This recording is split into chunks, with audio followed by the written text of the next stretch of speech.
Assalamualaikum. This is a practice question, जो we were discussing in the class regarding adjusting entries. So it's a demonstration problem. The book is William Harka, and we're just going to help you with this question. थोड़ा सा question को हम attempt करके देखते हैं. आपको बताते हैं how to attempt the question.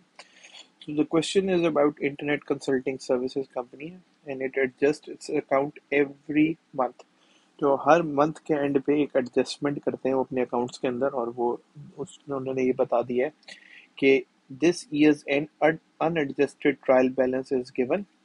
अब वो ये कह रहा है कि नोट भी उसने बता दिया कि adjusting entries have already made for the first 11 months. तो वो कह रहा है 12 महीने का एक साल होता है, 11 महीने की एडजस्टिंग एंट्रीज बन चुकी है, सिर्फ एक महीने की रहती हैं, और उन्होंने अदर डाटा दे दिए जिसके थ्रू ये हमें पता चलेगा कौन सी एंट्रीज एडजस्ट करनी है और कहाँ पे करनी है. अच्छा, अदर डाटा के अंदर आप देख लें, उसने हमें एग्रीमेंट दिया हुआ है, नीचे उसने हमें ट्रायल बैलेंस दिया हुआ है, और इसके ऊपर लिखा हुआ भी this is unadjusted trial balance, और कुछ और एंट्रीज दी हुई हैं. तो उसने हमसे रिक्वायर्ड क्या मांगा है, prepare necessary adjusting journal entries. और उसके बाद क्या होगा, हम ट्रायल बैलेंस प्रिपेयर करेंगे, और वो कह रहा है कंपनी की नेट इनकम भी फाइंड आउट करनी है.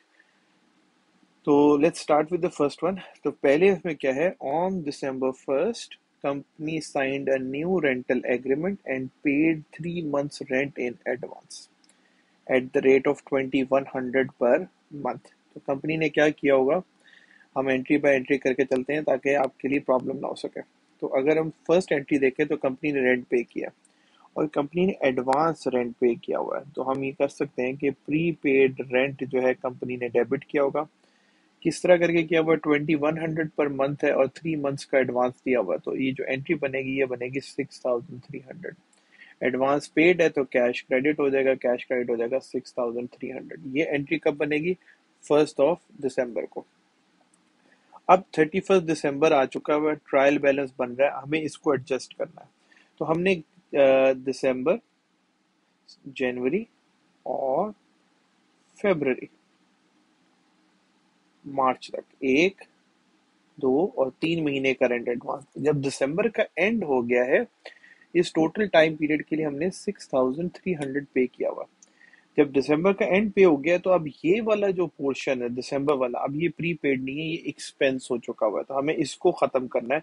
अब अगर कोई हमसे पूछे तो भाई 6300 में से 2100 जो है वो हम इस्तेमाल कर चुके हैं, और प्री पेड में कितना रह गया, 4200 रह गया. तो हमें इसके हिसाब से अपने अकाउंट को एडजस्ट करना है. अकाउंट एडजस्ट कैसे होगा, अब हम कह रहे हैं जी रेंट एक्सपेंस डेबिट, ये हमारी adjusting entry basically, rent expense debit और प्री पेड रेंट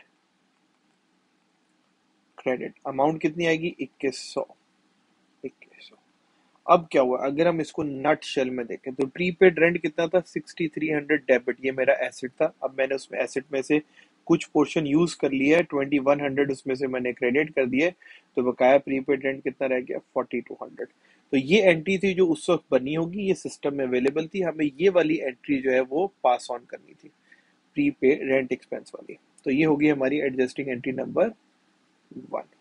आगे चलते हैं और हमारे पास क्या गिवन है, dues and subscriptions expiring during the December amounted to $50.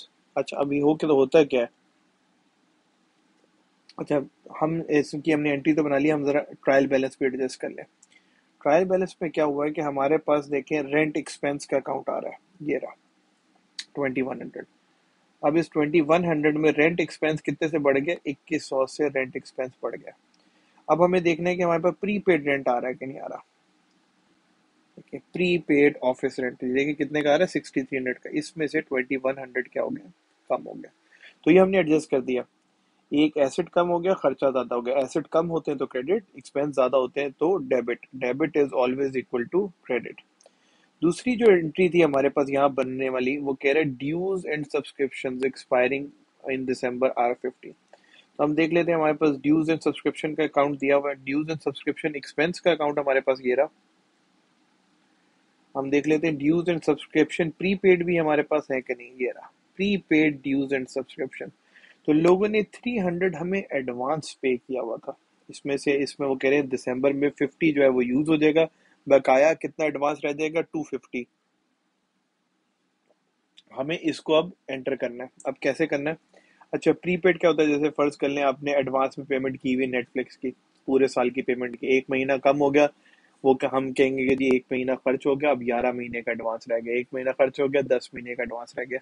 तो हमें बेसिकली इसी की एडजस्टिंग एंट्री पास करनी है। अब होगा क्या? अब सेकंड एडजस्टिंग एंट्री क्या है हमारे पास? Dues and subscription expense debit. खर्चा बढ़ गया क्योंकि उसमें से हमने यूज कर लिया, कितने का एक्सपायर हो गया, 50 का। और अब प्रीपेड जो था वो कम हो गया, प्रीपेड ड्यूज एंड सब्सक्रिप्शन जो है वो 50 से क्रेडिट हो गई। मैं कह रहा हूँ 50 से मेरे एसेट्स कम हो गए, और वो जो एसेट्स कम हो गए क्यों हो गए? क्योंकि मैंने कंज्यूम कर लिए, खर्च हो गए, खर्चा ज्यादा होता है तो क्या होता है? डेबिट। तो हम dues and subscription account debit और क्रेडिट कर रहे हैं। अब यहाँ पे आ जाए तो हम यहाँ करेंगे, प्रीपेड था, अब प्रीपेड में से क्या हो जाएगा, 50 जो है वो कम हो जाएगा, और ये जो एक्सपेंस वाला अकाउंट है इसमें 50 जो है वो ज्यादा हो जाएगा। ठीक हो गया? अब आगे चलते हैं, हमारे पास थर्ड एंट्री क्या है? थर्ड एंट्री ये है, an estimate of supplies on hand was made at December 31st. The estimated cost of unused supply is 450. तो कह रहा है कि हमने सप्लाईज जितनी भी थी हमारे पास, हमने उनको दोबारा काउंट किया और हमें पता चला, एस्टिमेट किया तो हमें पता चला 450 की सप्लाईज डॉलर्स की पड़ी हुई है अनयूज्ड। हम सिस्टम में देखते हैं, सिस्टम में क्या पड़ी, ट्रायल बैलेंस में क्या पड़ी है। अगर हम ट्रायल बैलेंस में आ जाएं, ट्रायल बैलेंस में सप्लाईज को हम चेक करते हैं क्या पड़ी, ये रही सप्लाईज। सप्लाईज हमारे पास कितने की पड़ी हुई है? 600 की पड़ी है। सप्लाईज एक्सपेंस कितने का है? 1600 का हमारे पास पड़ा हुआ है। लेकिन अभी उन्होंने बोला कि 31 दिसंबर को हमने चेक किया तो सप्लाईज कितने की पड़ी हुई? सिर्फ 450 की। इसका मतलब 150 की सप्लाईज जो है मैंने इस्तेमाल कर ली है, मुझे इसकी डबल एंट्री बनानी है। अब डबल एंट्री कैसे बनेगी? सेम वही, हमें एडजस्टिंग एंट्री बनाने पड़ेगी। एडजस्टिंग एंट्री हम कैसे बनाएंगे? नंबर 3। अब हमारा सप्लाईज एक्सपेंस बढ़ गया क्योंकि हमने इस्तेमाल कर लिए, और सप्लाईज जो है हमारी कम हो गई है, कितनी अमाउंट से? 150 से, क्योंकि सिस्टम शो कर रहा है कितनी पड़ी हुई है? 600। काउंटिंग शो करी कितनी पड़ी हुई है? 450। तो 150 से मेरा सप्लाईज कम हो गई है, सप्लाईज मेरा एसेट है, कम होगा तो क्रेडिट। खर्च हो गई है, खर्चा बढ़ता है तो क्या होता है? डेबिट। तो supplies expense debit, supplies credit. अब सेम यही एंट्री हम वहां जाके यहाँ पे भी कर देंगे। अब सप्लाईज जो है वो कम हो गई है 150 से, और सप्लाईज एक्सपेंस जो है वो ज्यादा हो गया कितने से? 150 से। ओके जी, आगे चलते हैं। The useful life of equipment has been estimated at 5 years from the date of acquisition. वो कह रहा है जिस दिन भी आपने एसेट खरीदा था उसकी जिंदगी जो है वो हमें पता है 60 मंथ्स है। अच्छा, अब हम देख लेते हैं हमारा एसेट कितने का था। कहाँ है हमारा एसेट? ये रहा। इक्विपमेंट हमारे पास कितने का पड़ा हुआ है? 36,000 का। एक्यूमुलेटेड डेप्रिसिएशन किस चीज को शो करती है? आज तक कितना यूज हो गया है। और इसी तरह एक डेप्रिसिएशन एक्सपेंस भी होगा। ये डेप्रिसिएशन एक्सपेंस किसको शो करता है? इस साल के एक्सपेंस को शो कर रहा होता है। तो उसने बोला कि उसकी जो लाइफ है इक्विपमेंट की वो कितनी है? 60 मंथ्स या 5 years। तो सबसे पहले हम जल्दी से कैलकुलेशन करके डेप्रिसिएशन एक्सपेंस निकाल लेते हैं। एसेट जो था हमारा 36,000 का था। 36,000 को अगर मैं 5 से डिवाइड कर लूँ तो मुझे पता चल जाएगा कि एक साल में मैं एसेट कितना यूज कर रहा हूँ। अच्छा, अगर हम 36,000 डिवाइडेड बाय 5 कर लें तो ये एक साल में 7200 का यूज होना है। दूसरा उसने कहा था या 60 मंथ्स है, तो हम कितने कर लेंगे? इसको 60 से डिवाइड कर लेंगे तो हमारे पास आ जाएगा 600, I think so. 36,000 divided by 60, this is 600 per month या 7,200 पर ईयर। अगर आपको याद हो क्वेश्चन के स्टार्ट पे उन्होंने हमें बताया था कि 11 मंथ्स की एडजस्टमेंट हो चुकी है। तो अगर 600 पर मंथ है और 11 मंथ्स यूज हो चुका हुआ है तो कितना चार्ज हो चुका होगा इसके अंदर? 600 इंटू 11 इज इक्वल टू 6,600। तो 11 महीने का खर्चा डल चुका हुआ है, एक महीने का खर्च मुझे और इसमें ऐड करना है। वो खर्चा कितना है? 600 का। दोबारा उसी को अगर रिवीजन के अंदर देखें कि एक महीने के अंदर मैंने एसेट और यूज कर लिया, इक्विपमेंट मैंने और इस्तेमाल कर लिया, इसका मतलब मेरे एसेट के जो थे ना उसको मैंने खर्च कर लिया, जितनी अमाउंट से मैंने खर्च कर लिया उतनी अमाउंट से उसकी वैल्यू कम हो गई है। जो इस साल का खर्च होता है उसको रिकॉर्ड करते हैं डेप्रिसिएशन एक्सपेंस डेबिट, और टोटल भी इतने से कम हो गया, एसेट भी कम हो गया, एसेट कम होता है तो क्या होता है, क्रेडिट होता है। एक्यूमुलेटेड डेप्रिसिएशन में हमने 600 और बढ़ा दिया। तो अब ये टोटल अगर हम देखें कि हमारी एंट्री क्या बनी है, पहले कितनी इस्तेमाल हुई थी, 10,200 की, अब इसमें हमने क्या कर दिया, 600 का इस्तेमाल और डाल दिए, 600 की इस्तेमाल हो गई। यहाँ पे बोल रहा है इस साल में 6,600 की इस्तेमाल हुई थी, हमने 600 की और आखिरी महीने में इस्तेमाल कर ली, तो एग्जैक्ट जो टोटल अगर आप देखें कितना आ गया, 7,200 का। तो ये हो गया हमारा डेप्रिसिएशन एक्सपेंस। फिर आ जाते accrued interest on notes payable amounted to 100 at the year end. अच्छा, ये अकाउंट बना हुआ नहीं है, वो कह रहा है set up the accounts for interest expense and interest expense payable. Accrued क्या होता है, इंटरेस्ट ड्यू हो गया, पे नहीं हुआ हुआ, इसका मतलब पे नहीं हुआ हुआ तो पेएबल है, खर्चा बढ़ गया। हम इसको कैसे रिकॉर्ड करेंगे, नंबर 5th एंट्री बनाएंगे, इंटरेस्ट एक्सपेंस डेबिट, अमाउंट उसने वैल्यू बताई हुई है। दूसरा आ रहा है interest expense payable credit, amount क्या आ जाएगी, 100 आ जाएगी। इंटरेस्ट एक्सपेंस जब बढ़ता है, एक्सपेंस जब बढ़ता है तो डेबिट, और जब पेएबल नहीं होता तो आपकी लाइबिलिटीज बढ़ती हैं, लाइबिलिटीज बढ़ती हैं तो क्रेडिट। ये दो हेडिंग हमें यहाँ पे क्रिएट करनी है, इंटरेस्ट एक्सपेंस और इंटरेस्ट एक्सपेंस पेएबल। ठीक हो गया, 100 से ये खर्चा बढ़ गया और 100 से आपकी लाइबिलिटीज बढ़ गई। Again debit is always equal to credit. चलिए नेक्स्ट 6 एंट्री है, consulting services valued at 2850s were rendered during December to clients who had made payment in advance। Clients ने पैसे एडवांस दिए हुए थे, उस एडवांस में से हमने उन्होंने किसी सर्विस के अगेंस्ट पैसे दिए हुए थे, 2850 की सर्विसेज जो है मैंने उसमें से दे दी है। तो हमें देखना है कि भाई ये अकाउंट हमारे पास ऑलरेडी एग्जिस्ट कर रहा है। अच्छा, अब हमारे पास दो अकाउंट है, अगर आप देखें यहाँ पे, एक तो आ रहा है कंसल्टिंग फीस अर्नड, ये वो है जो हमने कमा ली है। एक आ रहा है कंसल्टिंग फीस रिसीवेबल। अब देख ले हमारे पास कोई एडवांस आ रहा है, ये आ रहा है, देखिए अनअर्नड कंसल्टिंग फीस। अनअर्नड का मतलब है कि अभी तक कमाई नहीं थी, लोगों ने पैसे दिए हुए लेकिन अभी तक इसकी सर्विसेज मैंने नहीं दी हुई। अब इसमें से अगर मैंने 2800 की सर्विसेज दे दी हैं तो अब ये जो अनअर्नड पोर्शन है ये 5950 नहीं हुआ, ये 2850 से कम हो जाएगा। अब ये क्या हो गया, अर्नड हो गया।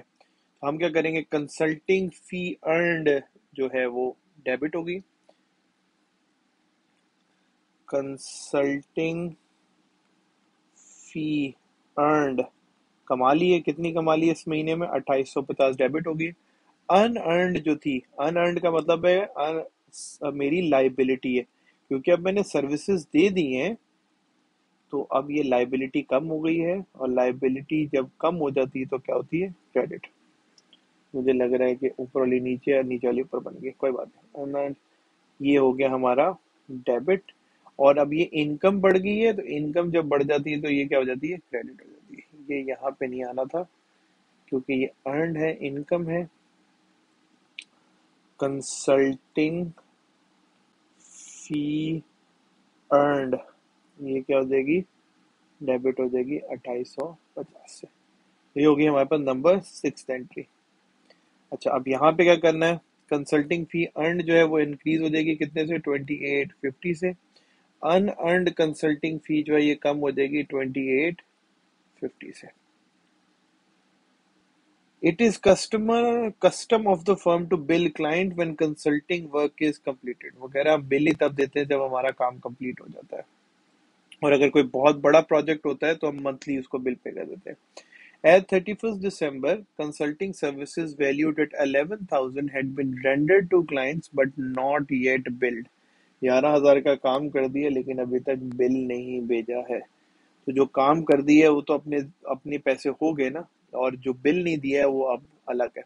अब हमारे पास, अगर आपको याद हो, कंसल्टिंग के दो अकाउंट है, कंसल्टिंग फी अर्नड और कंसल्टिंग फी रिसीवेबल। ये मैंने और कमा लिए और इतने जो है पैसे अभी मेरे उनसे क्लाइंट से बकाया लेने हैं। तो डबल एंट्री क्या बन जाएगी इसकी, नंबर 7। कलर चेंज कर लेते हैं थोड़ा सा ताकि हमारे पास क्या आ जाएगा, कंसल्टिंग फी रिसीवेबल। ये कितने से आ जाएंगी, 11,000 से, क्योंकि ये अर्नड भी हो चुकी हैं। तो कंसल्टिंग फी अर्नड, ये क्या हो जाएगी, क्रेडिट हो जाएगी 11,000 से। सेम यहीं पे भी यही काम होगा, क्योंकि अब रिसीवेबल ज़्यादा हो गए, ये हो जाएंगे 11,000 से। और कंसल्टिंग फी अर्नड है, ये भी ज़्यादा हो जाएगी 11,000 से। तो ये एंट्री इस तरीके से हो जाएगी। Number 8, salaries earned by employees but not paid amounted to 1,700. That means salaried people, yeah, or your employees have worked for 1 month but you haven't paid them their dues yet. Salary expense है, खर्चा हो गया है, payment नहीं हुई भी, entry बनाने पड़ेगी। कैसे बनेगी, सैलरीज एक्सपेंस डेबिट, क्योंकि पे नहीं हुई भी तो salaries expense payable credit. Amount कितनी आ जाएगी, 1,700 और 1,700। This is your payable. Okay, last entry in, अच्छा, we have to adjust this, salaries expense, salaries expense. Okay, salaries expense कहाँ पे है, अच्छा दिस इज 2815 है, उसमें आना था। आई थिंक ये हमने गलती कर दी, इसको इधर आना था 2850। सैलरीज एक्सपेंस में हमारे पास क्या आना था, this was 1,700। Salaries expense payable, अगर कोई अकाउंट है तो ये क्या होना था, क्रेडिट होना था। सैलरीज एक्सपेंस पेएबल भी अकाउंट है लेकिन यहाँ पे एग्जिस्ट नहीं कर रहा, हम लोग यहाँ पे इसको ऐड कर देंगे, सैलरीज एक्सपेंस पेएबल। ये कितना आ जाएगा, 1,700। और दोबारा एक गलती और छोटी सी हमने कर दी, it's a payable, it's a liability. ठीक हो गया, सैलरीज एक्सपेंस पेएबल जो है वो क्या आ जाएगा यहाँ पे, इंटरेस्ट एक्सपेंस जो है वो यहाँ पे आ जाएगा, इंटरेस्ट पे। ये 2850 जो था वो कंसल्टिंग फी था, वो गलती से 1,700 सैलरीज में डाला हुआ था। Income tax expenses for the year is estimated at 56,000। ये पूरे साल का इनकम टैक्स है, साल का है। Of this amount 51,000 has been recognised as an expense. पूरे साल का 56 है, एक पिछले सालों का 51 जो है इसमें से ऑलरेडी रिकॉर्डेड फॉर है। जो रिकॉर्डेड फॉर नहीं है हमने उसको रिकॉर्ड कर लेना है। वो क्या आ जाएगा, income tax expense debit, income tax expense debit, this is going to be 5,000। और इनकम टैक्स पेएबल क्रेडिट, ये भी आ जाएगा 5,000 से। तो ये एंट्री भी हमारी पास ऑन हो जाएगी। अब हम यहाँ पे देख लेते हैं कि हमारे पास इनकम टैक्स एक्सपेंस जो है ये आ जाएगा 5,000 से। और हम देखना है कि इनकम टैक्स पेएबल, हमारे पास पेएबल का अकाउंट भी है, ये आ जाएगा कितने से, 5,000 से इंक्रीज हो जाएगा। अच्छा, इसमें दो तीन बातें और भी लिखी हुई हैं। 39,000 has been paid to the tax authorities. The company plans to pay 17,000 remainder of its income tax liability on January. जो हमने पे कर दिया that has already been recorded. जो हमने पे करना है जब हम पे करेंगे तब रिकॉर्ड करेंगे, इसकी कोई डबल एंट्री बनाने की जरूरत नहीं है। तो ये हमने सारी की सारी एडजस्टिंग एंट्रीज कर ली हैं। अगर आप देखें ये एडजस्टिंग एंट्री सारी यहाँ पे हुई भी हैं, you can cross check my working with their workings, आपको आंसर सही मिलेगा। हमने फाइंड आउट क्या करना है कि कंपनी की अपनी इनकम कितनी हुई है। तो इनकम के लिए क्या होगा, इनकम माइनस एक्सपेंसेस माइनस कर देंगे, हमारे पास आंसर आ जाएगा, नेट इनकम का आंसर आ जाएगा we have done this in class as well. So if you have any queries, just post in your comments and we'll answer you there. Thank you very much.